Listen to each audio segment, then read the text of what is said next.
যে ডিসি নিয়োগে, সচিব আমলা নিয়োগে হাজার হাজার কোটি টাকা লেনদেন হচ্ছে। এই চেক কাণ্ডে কারা কারা জড়িত, কারা কারা জড়িত হওয়ার সম্ভাবনা রয়েছে। যদি ক্ষমতার দিক থেকে আসি আমরা, এই সময়ে ডিসির বিষয়ে সুপারিশ করার অধিকার কার আছে? ছাত্রদের প্রতিনিধি হিসেবে যে উপদেষ্টারা, তাদের সবচেয়ে ক্ষমতা বেশি। এরপরে ক্ষমতার দিক থেকে চিন্তা যদি করেন, এরপরে ক্ষমতা কার বেশি? এরপরে ক্ষমতা বেশি হলো আপনার আসিফ নজরুল স্যার। প্রধানকে প্রশংসা বাদ দিলাম, 14 সাল থেকে তো বহুজন সেনাপ্রধান হয়েছে, বহু জেনারেল ছিল, বাংলাদেশ উদ্ধার হয় নাই কেন? তোমরা 2009 সাল থেকে কোন ঘোড়া রান্না করছো বাংলাদেশে? বাংলাদেশের রাজনৈতিক দল কোন ঘোড়া রান্না করছে? কথা বলে মুখে ক্যাম্পাসে ক্যাম্পাসে লাশ ফেলছে, ক্যাম্পাসে ক্যাম্পাসে থ্রেট দিয়ে বেড়াচ্ছে। যারা জনগণের ম্যান্ডেট নিয়ে, বাংলাদেশের মানুষের সমর্থন নিয়ে যারা গিয়ে উপদেষ্টা হয়েছেন, মন্ত্রী হয়েছেন, তাদের বিচারও কিন্তু একদিন এই বাংলাদেশে হবে। ছাত্র শিবিরের নেতা, শুধু নেতা নন, তিনি ঢাকা বিশ্ববিদ্যালয় ছাত্র শিবিরের সভাপতি।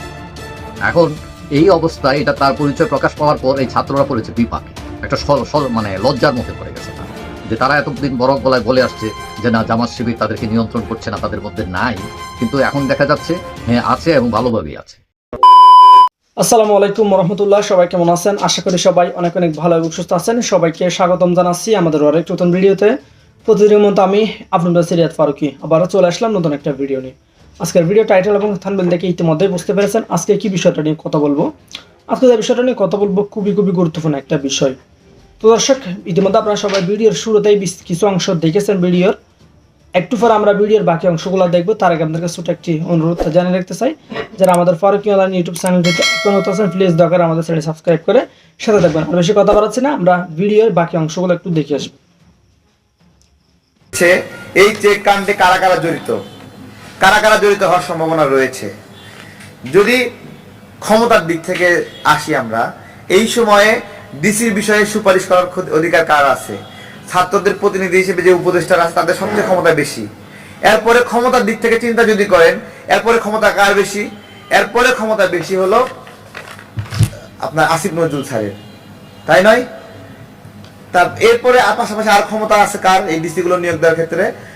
আপনার ছাত্রদের পক্ষ থেকে নিয়োগ পাওয়া মাহফুজ সাহেবের, যে প্রধান উপদেষ্টার সহকারী, তাদের ক্ষমতা আছে। আর কার ক্ষমতা আছে এই ডিসি গুলো নিয়োগ দেওয়ার ক্ষেত্রে?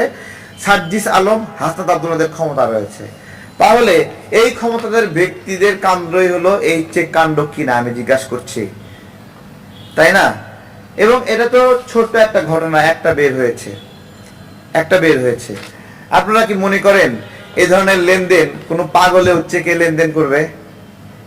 হ্যাঁ, চেকে লেনদেন করবে এগুলো? এই একটা ভুল হয়েছে, ধরা খাইছে একটা চেকেই। তো এই চেকের মতো করে আরো কত ক্যাশ টাকার লেনদেন হয়েছে তার কোনো ঠিক আছে? তাহলে এরা কাগজে কলমে প্রমাণিত হলো চাঁদাবাজ, আর চাঁদাবাজ বানাচ্ছে জামাত বিএনপির দিকে। সপ্তাহখানেক আগে আপনাদেরকে আমি বলেছিলাম যে ডিসি নিয়োগে, সচিব আমলা নিয়োগে হাজার হাজার কোটি টাকা লেনদেন হচ্ছে।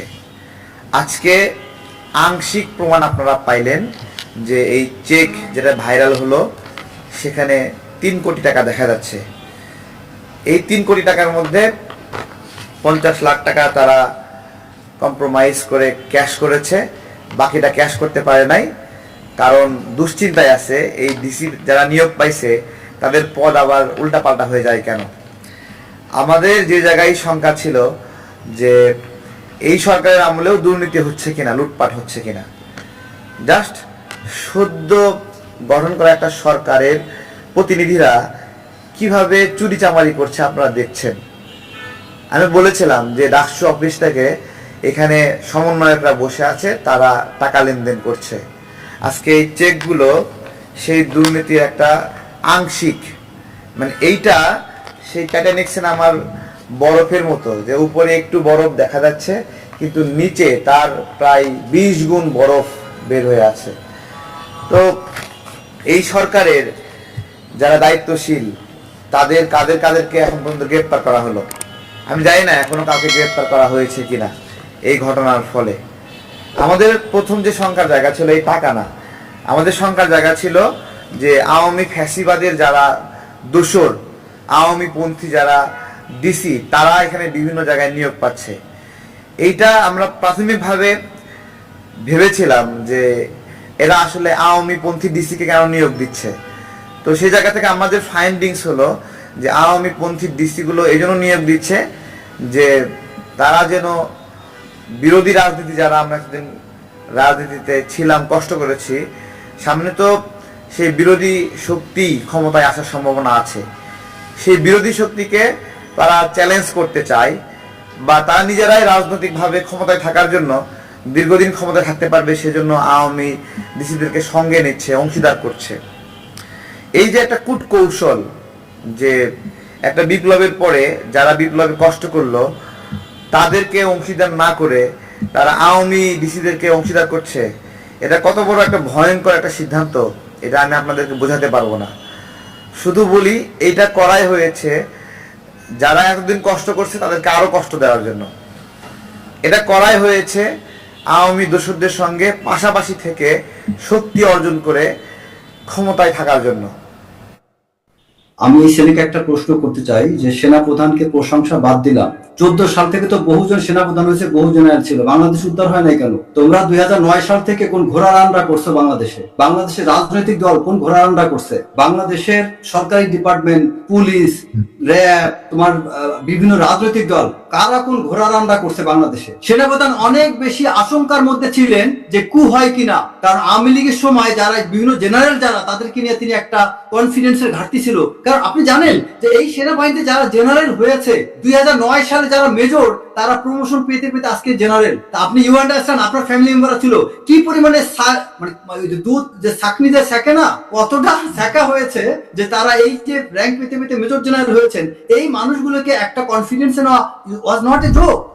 না, আমি ছবিটা নেই, আমি অন্য একটা প্রসঙ্গে একটু কথা বলবো। সেটা হচ্ছে আপনার ওই যে দর্শক একটা প্রশ্ন করছে, আমি প্রথমে আপনার ওই যে দুইটা ছেলে, একটা রোমন আর টিপু, আর কি নাম বলে, টিপু একটা ছেলে, ওর কথা দিয়ে আমি শুরু করি। টিপু একটা কথা বলেছে আমাদের সেনা প্রধান প্রসঙ্গে, আমি তার কথাটা এক্সপান্স করি এবং আমি এটাকে রিজেক্ট করি উইথ হিটেন্স, ঘৃণার সাথে আমি তাকে প্রত্যাখ্যান করি। কারণ হচ্ছে আমি এই ছেলেকে একটা সংগ্রামী বন্ধুগণ, বলা হচ্ছে যে আমাদের দ্বিতীয় স্বাধীনতা নাকি নিশ্চিত হয়েছে 71-এর পরে। স্বাধীনতা যদি এইখানে নিশ্চিত হয়, এই সমতলে নিশ্চিত হয়, তাহলে ক্যাম্পাসে ক্যাম্পাসে লাশ কেন? যারা বৈষম্য বিরোধী কথা বলে মুখে ক্যাম্পাসে ক্যাম্পাসে লাশ ফেলছে, ক্যাম্পাসে ক্যাম্পাসে থ্রেট দিয়ে বেড়াচ্ছে, যারা জনগণের ম্যান্ডেট নিয়ে, বাংলাদেশের মানুষের সমর্থন নিয়ে যারা গিয়ে উপদেষ্টা হয়েছেন, মন্ত্রী হয়েছেন, তাদের বিচারও কিন্তু একদিন এই বাংলাদেশে হবে। সংগ্রামী উপস্থিতি, কয়েকদিন আগে আপনারা নিশ্চয়ই সোশ্যাল মিডিয়ায় দেখেছেন ঢাকা বিশ্ববিদ্যালয় কর্তৃপক্ষ একটি বিজ্ঞপ্তি দিয়েছে। সেই বিজ্ঞপ্তিতে তারা বলছে তারা নাকি বিশ্ববিদ্যালয়ের বিভিন্ন স্থানে মোবাইল কোর্ট বসাবে, তারা নাকি বহিরাগতদেরকে, যাদের কাছে বিশ্ববিদ্যালয়ের আইডি কার্ড থাকবে না, তাদেরকে বিশ্ববিদ্যালয় থেকে বের করে দিবে। সংগ্রামী বন্ধুগণ, আজকে যারা আমাদের কথা শুনছেন, আজকে যে রিকশা চালক ভাইয়েরা এদিকে রিকশা চালিয়ে যাচ্ছে, তারা কি বহিরাগত? তাদের হাতে কি বিশ্ববিদ্যালয়ের আইডি কার্ড আছে? তাদেরকে যদি বিশ্ববিদ্যালয়ের আইডি কার্ড নাই, তাদেরকে যদি বিশ্ববিদ্যালয়ে বহিরাগত বলে বের করে দেওয়া হয়, এই বিশ্ববিদ্যালয়ের শিক্ষক বলেন, মাস্টার বলেন, ছাত্র বলেন, সকলের কিন্তু একদিনে হালুয়া টাইট হয়ে যাবে। সংগ্রামী বন্ধুগণ, সংগ্রামী বন্ধুগণ, গণ অভ্যুত্থানের যে গণ আকাঙ্ক্ষার প্রতিফলন এই সরকারের ঘটানোর কথা, সেইটা তারা ঘটাতে পারছে না। আমরা 2 দিন আগে দেখলাম সেনাবাহিনীকে কি পাওয়ার দেওয়া হয়েছে, ম্যাজিস্ট্রেসি পাওয়ার দেওয়া হয়েছে। সেনাবাহিনীর সরকার এখন এই দেশে নাকি একটি গণ অভ্যুত্থানের পর জনগণের সরকার? এই প্রশ্নের উত্তর আমরা সকলেই জানি। সেনাবাহিনীকে এত ক্ষমতাধর করে ফেলার মানে কি? 7-8 সালে মঈনুদ্দিন আহমেদ, মঈনু আহমেদ কিংবা ফখরুল তারা সরাসরি বসেছিলেন চেয়ারে। এইবার কি কালো পর্দার আড়ালে কেউ বসে আছেন? কেউ কি পুতুল নাচ দেখাচ্ছেন বাংলাদেশের মানুষকে? এই ধরনের কোনো ঘটনা ঘটলে কারা দায়ী থাকবে? যারা বৈষম্য বিরোধী কথা বলে মুখে ক্যাম্পাসে ক্যাম্পাসে লাশ ফেলছে, ক্যাম্পাসে ক্যাম্পাসে থ্রেট দিয়ে বেড়াচ্ছে, যারা জনগণের ম্যান্ডেট নিয়ে, বাংলাদেশের মানুষের সমর্থন নিয়ে যারা গিয়ে উপদেষ্টা হয়েছেন, মন্ত্রী হয়েছেন, তাদের বিচারও কিন্তু একদিন এই বাংলাদেশে হবে। আমার বক্তব্য শেষ করার আগে একটি কথা স্পষ্টভাবে বলতে চাই, যারা এখানে আছেন, যারা এখানে রাস্তা দিয়ে যাচ্ছেন, তাদের যে কেউ যে কোনো রাজনৈতিক মত জামাতের অংশ হন না কেন, যে কোনো রাজনৈতিক দলের অংশ হন না কেন, আপনাদের কারো উপর কোন রকম ভায়োলেন্স হলে আমরা আজকে যেমন দাঁড়িয়েছি সেইভাবে দাঁড়াবো এবং এই বর্তমান সরকারের দায়িত্ব তা নিশ্চিত করা। সংগ্রামী বন্ধুগণ, বলা হচ্ছে যে আমাদের দ্বিতীয় স্বাধীনতা নাকি নিশ্চিত হয়েছে ৭১-এর পরে। স্বাধীনতা যদি এইখানে নিশ্চিত হয়, এই সমতলে নিশ্চিত হয়, তাহলে ক্যাম্পাসে ক্যাম্পাসে লাশ কেন? স্বাধীনতা যদি এইখানে নিশ্চিত হয়ে থাকে, পাহাড়ে স্বাধীনতা কোথায়? পাহাড়ে কেন সেটেলার বাঙালি দিনের পর দিন এই বাড়িঘর জ্বালিয়ে দিচ্ছে? সংগ্রামী বন্ধুগণ, নতুন পন্ডস ব্রাইট বিউটি সিরাম ক্রিমে 100% দাগ কমায় আর দেয় স্পটলেস গ্লো। আসসালামু আলাইকুম, আশা করি সবাই ভালো আছেন। আমার চ্যানেলে সবাইকে স্বাগত। এই যে বৈষম্য বিরোধী ছাত্র আন্দোলন হলো এবং শেখ হাসিনা সরকারের পতনের পর ছাত্ররা মোটামুটি ফর্মে আসছে, তারা খুবই ভালো ফর্মে এবং তারা অনেকটা হিরো। এখন ছাত্ররা যেটা অবাক করে, শুধু শুধু আন্দোলন সাকসেস করে নাই, তারা মন্ত্রীও হয়েছে, যেটা মানুষ বিশ্বাসই করতে পারে না যে এই পিচ্ছি পিচ্ছি পোলাপান তারাও মন্ত্রী হয়ে যাবে। তাদেরকে এত বয়স্ক লোকেরা, এত বড় বড় সচিবরা তারা স্যার বলবে তাদেরকে, মানে মোটামুটি অনেকটা চমক এখানে। এবং এই ছাত্রদের উপর অনেকেই ভরসা করছেন, এখনো করছেন, কারণ তারা হয়তো যে চমক দেখেছে তারা রাষ্ট্র পরিচালনায় এবং দুর্নীতি এবং হত্যা, গুম এগুলোর বিরুদ্ধে ভালো ভূমিকা নেবে বলে অনেকে আশা করছেন, তাদের উপর স্বপ্ন বুনছেন। কিন্তু এখন আমরা যা দেখতে পাচ্ছি যে এই ছাত্ররা যারা মানে এত স্পিড দিয়ে এত বিপ্লবের কথা বলছিল, তারা এখন মোটামুটি মাইন্ডকার চিপে পড়ে গেছে। তো এই কিভাবে পড়ল? এখন কথা হচ্ছে, তারা যতই চমক দেখাক না কেন, বাস্তবতা একটু ডিফারেন্ট। তারা প্রথমে একটা ট্র্যাপের মধ্যে পড়ছে। ট্র্যাপটা হলো যে তারা যখন আন্দোলন করে তখন শেখ হাসিনা অভিযোগ করেছিলেন যে এগুলো জামাত শিবিরের কাজ কারবার। তখন তারা এটা অস্বীকার করেছে এবং অনেক সাধারণ মানুষও বিশ্বাস করেন নাই। কিন্তু এখন কি দেখা গেল যে শেখ হাসিনা যে বলছিলেন এই কথাটাই সত্য হয়ে দাঁড়িয়েছে। কারণ দেখা গেল তাদের একজন অন্যতম সমন্বয়ক, যার নাম সাদিক কায়েম, যিনি এতদিন গোপন রেখেছিলেন তার পরিচয়, এখন পরিচয় পাওয়া গেল যে তিনি ছাত্র শিবিরের নেতা। শুধু নেতা নন, তিনি ঢাকা বিশ্ববিদ্যালয় ছাত্র শিবিরের সভাপতি। এখন এই অবস্থায় এটা তার পরিচয় প্রকাশ পাওয়ার পর এই ছাত্ররা পড়েছে বিপাকে, একটা মানে লজ্জার মধ্যে পড়ে গেছে তারা, যে তারা এতদিন বড় গলায় বলে আসছে যে না, জামাত শিবির তাদেরকে নিয়ন্ত্রণ করছে না, তাদের মধ্যে নাই। কিন্তু এখন দেখা যাচ্ছে হ্যাঁ আছে এবং ভালোভাবেই আছে। শুধু এইটা না, এই যে জামাত, এই যে ছাত্ররা যে 9 দফা তৈরি করেছিল, খুবই ইম্পর্টেন্ট একটা বিষয়, এই 9 দফায় তাদের হাত আছে শিবিরের, এবং তারা এটা বিভিন্নভাবে প্ররোচিত করেছে এই 9 দফা তৈরির জন্য।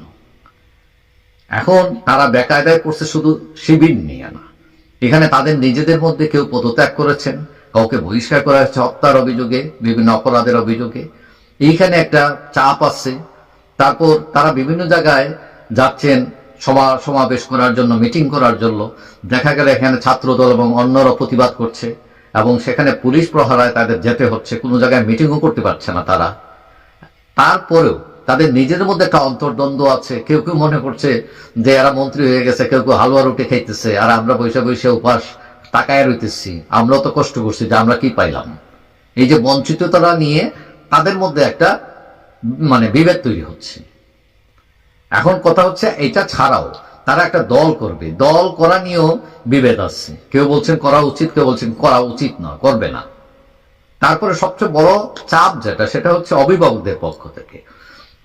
কারণ অভিভাবকদের অনেকেই বুঝতে পারছেন যে এরা ওই পড়াশোনা রাইখা ওই যে রাজনীতির পিছনে দৌড়াইতেছে, তার ভবিষ্যৎকে। বাবা মা তো তাদেরকে ইউনিভার্সিটি পাঠাইছে পড়াশোনা করার জন্য, তাদেরকে এইসব করার জন্য পাঠায় নাই। এখন তারা লেগে গেছে রাষ্ট্র পরিচালনায়, বিভিন্ন ধরনের বিচার, সালিসি, মানে এই সব কিছুর দায়িত্ব নিয়ে নিচ্ছে তারা। তাহলে পড়াশোনা করবে কখন? তো এইটা নিয়ে অভিভাবকদের একটা চিন্তা, দুশ্চিন্তা, চাপ। তারপরে এই যে শিবিরের সংশ্লিষ্টতা, এটাতে বিব্রত তারা। তারপরে তারা অনেকটা তাদের উপর থেকে অনেকেই সমর্থন প্রত্যাহার করতে চাচ্ছেন, বিশেষ করে জামাত শিবিরের সংশ্লিষ্টতার কারণে। কারণ এখানে যারা ছিলেন এই বৈষম্যবিরোধী ছাত্র আন্দোলনে, এবং তাদের অভিভাবকরা এবং দেশের সাধারণ অনেক মানুষ যারা তাদেরকে নিউট্রাল ভাবতেন, এখন তারা দেখছে মা এখানে তো দেখি জামাত শিবির। যার ফলে অনেকেই তাদের সমর্থন প্রত্যাহার করার জন্য উদ্যত এবং করেও নিয়েছেন কেউ কেউ। এখন আপাতত তারা সেনাবাহিনীর সমর্থনে চলাফেরা করছে, কিন্তু একটা সময় তো সেনাবাহিনী তো আর বছরের পর বছর তাদেরকে ঠেক দিয়ে যেতে পারবে না। তাহলে তখন কি উপায় হবে? এইসব ব্যাপার নিয়ে তারা এখন খুব একটা মাইন্ড কারচিপার মধ্যে আছে এই ছাত্ররা। এবং তারা শুধু এইটা না, যে কয়েকদিন আগে যাতে তারা ত্রাণের অনেক টাকা তুলেছিল, প্রায় 11 কোটি টাকা, এবং এই টাকা তুলে তারা একটা ব্যাপক সাফল্য দেখিয়েছিল, কিন্তু আলটিমেট রেজাল্ট ভালো হয় নাই। কারণ দেখা গেল 11 কোটি টাকার মধ্যে 2 কোটি টাকা তারা ত্রাণ দিয়েছে এবং 9 কোটি টাকা ব্যাংক ফালায় রাখছে। ওই যে টাকাটা ব্যবহার করতে পারে নাই, যার ফলে মানুষ যে আশায় দিয়েছিল যে এদের সাহায্য করা, চিকিৎসা, ওষুধ, এমনকি দেখা গেছে স্যালাইন, ওষুধ এগুলো পর্যন্ত ছিল না মানুষের। তো অনেকেই প্রশ্ন করেছেন যে এই টাকা কি তোমাদেরকে ব্যাংকে রাখার জন্য দিচ্ছি নাকি? প্রিয় দর্শক, এই বিষয়ে নিয়ে আপনার মতামত জানতে চাই কমেন্ট সেকশনে জানাতে ভুলবেন না। আমাদের চ্যানেলে নতুন থাকলে চ্যানেল সাবস্ক্রাইব করে সাথে থাকবেন। এই বিষয়টা নিয়ে আপনার প্রতিক্রিয়া দ্রুত কমেন্টে জানিয়ে ফেলুন। দেখা হবে না কোনো ভিডিওতে। ভালো থাকবেন, সুস্থ থাকবেন। আল্লাহ হাফেজ।